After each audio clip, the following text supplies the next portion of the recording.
Hello,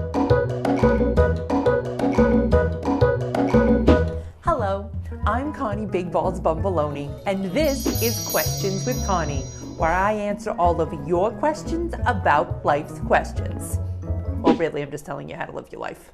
We've established that, which is what I've done since the beginning of time, and now it's a show. I've gotten so many fabulous questions, some of which I'll even be answering today. So let's get to it. My first question comes from Poor as a Church Mouse. Dear Connie, my wife's birthday is coming up, and I want to do something nice for her. This year has been hard on us financially because I am out of work. Normally, I would take her out to a nice dinner at the Cheesecake Factory, send her an edible arrangement, or buy her a new kitchen gadget. She loves to cook. But things are tight, and I need to get creative and give her something she'll love without spending any money. Connie, can you give me a few ideas to make my wife feel special and loved on her birthday? Sincerely, Poor as a Church Mouse. Dear Church Mouse, I am so sorry to hear that you are out of work. It's heartbreaking, but not as heartbreaking as the gifts you were giving your wife, even in a good year. The Cheesecake Factory? Not even a Longhorn Steakhouse? Second, an edible arrangement? Just send her flowers. And a kitchen gadget? No. You're basically giving her a kitchen gadget so she can cook for you. Why don't you cook for her? Or clean the house for her. Or if you really want to give her something special, why don't you just leave for the day? I think you're richer than you think, Church Mouse. It's really appreciating the things that we do have. And honestly, what you have is a saint of a wife who never told you how shitty your other gifts were. How poor can a church mouse be? If you're a Catholic church mouse, you're probably doing pretty good. There's a lot of money there. I mean, our church mites are fat. But if you're like a generic Christian church mouse, like Presbyterian, Methodist, Lutheran, I mean, what do they believe? Eating Wonder Bread and drinking juicy juice? Happy birthday to your wife. I hope you find a job, and good luck, church mouse. Mwah. My next question comes from FatherInLaw Fail. Oof. Dear Connie, I've been married to my partner for almost 3 years now, and we are as happy as can be. Oh, that's so sweet. Just wait. In general, I get along with her family, and she gets along with mine.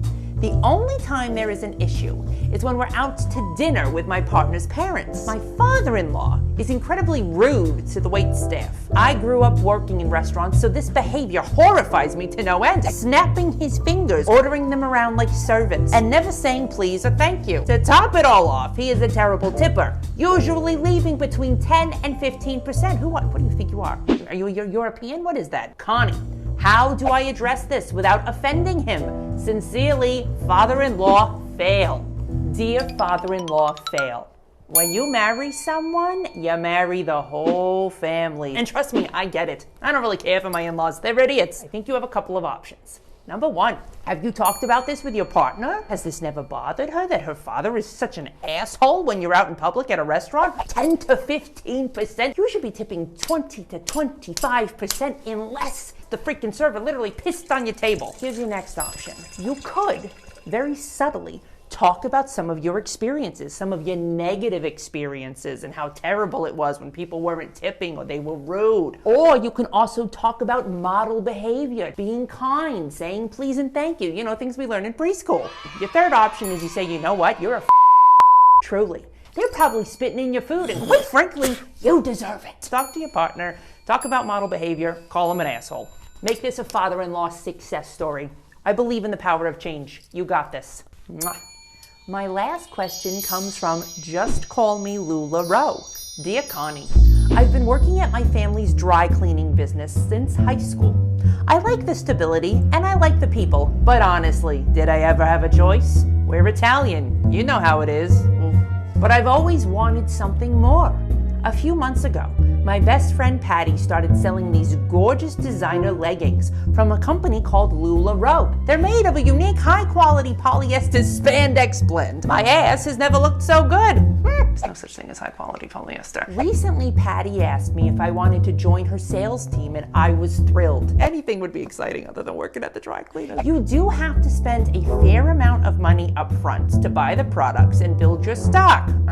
But Patty says that with skills like mine, I'd probably maybe earn the money back in a month or two. Of course, that's what she told you. Was she your best friend? And maybe even earning enough points for a brand new special edition LuLaRoe Chrysler LeBaron. I didn't even know they still made the Chrysler LeBaron. But my husband Glenn is skeptical. I said Patty isn't a criminal like Bernie Madoff.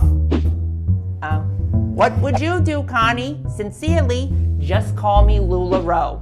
Dear LuLaRoe, this is a pyramid scheme. Not a Ponzi scheme. You got it confused with what Bernie Madoff went to jail for, okay? Now, back in the day, you could spot a pyramid scheme from a mile away. It's called Amway. Those broads from Mary Kay, the ones who were the big sellers, were driving Cadillacs, not a freaking Chrysler LeBaron. You had a friend who was in Amway, you think you're going over for dinner, the next thing you know, they're showing you the plan, and you're like, I'm sorry, I didn't know you joined a cult. And now, there's a million pyramid schemes out there. Herbalife, Rodan and Field, essential oils, all that shit smells like cat piss in my opinion. Just watching the video of the LuLaRoe leggings, I could see them starting to fall apart. A crap product, which means you're gonna make crap. Now, the good thing about your best friend trying to get you involved in a pyramid scheme is that it has awakened something in you. If the idea of selling clothing appeals to you, why don't you get a job in retail? Working at Chico's, working at Talbot's, working at Ann Taylor. You work on commission, so if you work in a good area, like in Short Hills or something, you're gonna make some money off those ladies. AKA me, you're gonna make money off of me. Or you were sort of into the idea of this luxury car. Maybe you should be selling cars. All those guys who sell cars are a bunch of assholes. A lady salesperson selling Cadillacs, like what those broads in Mary Kay drive around in? I'm into it. Let me know where you work. Maybe I'll come in. I'll spend a lot of money. You'll earn the commission. And you gotta talk to your family sometime and say, I don't wanna be ironing clothes. I see big things for you. Being a big career woman, go and get it. Mwah. I am so excited because since our last episode, we have launched a website, ConnieSays.com, where you get to submit your questions directly through a form there. Very easy. So let's get to it.